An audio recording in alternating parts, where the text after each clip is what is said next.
Hello, I'm Dr. Heather Moore, owner of Total Performance Physical Therapy. Today we're going to talk about what happens when you get a hamstring strain.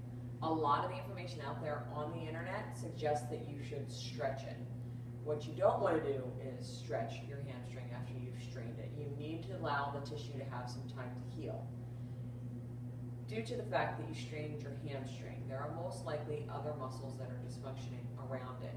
You need to make sure that those are functioning properly, more so than you do the hamstring.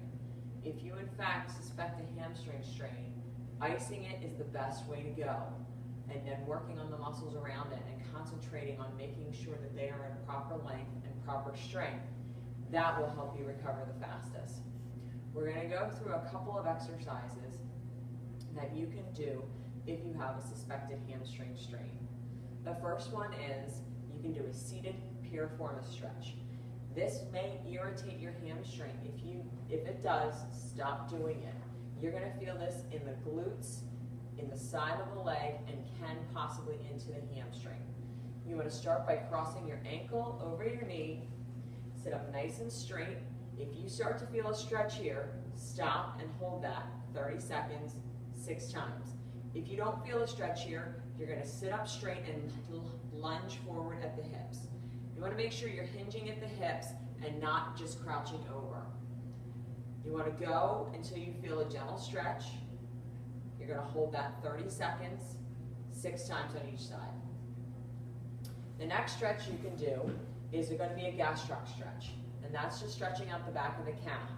Again, if you feel this pull all the way up into your hamstring, you want to discontinue this stretch until your hamstring has healed enough that you're not feeling a pull. So you just want to start by standing, putting one leg behind, lean as far forward. You want to make sure that the heel stays on the ground and this knee is as straight as possible. You can bend this knee, but you'd be stretching a different muscle. So you want to, again, make sure your heel is down and this is straight. You're going to do 30-second holds, and you're going to do 6 of them. The last stretch you're going to do is an adductor stretch. You're going to target the muscles on the insides of the legs. So you're going to stand there and spread your legs. You want to just bend one knee. It doesn't matter because you're going to do both sides. You want to keep the one leg straight as the other leg bends, and you want to keep the toes pointing in the forward direction. Do not turn them out. You won't feel a stretch. You can shift your weight to the side to get a little bit more stretch. Again, you want to hold these 30 seconds, 6 times, and you want to do both sides regardless of what side you feel the hamstring strain on, because these muscles will pull on your pelvis, which is where your hamstrings come and attach. If you have any other questions or feel you need treatment, please call 215-997-9898.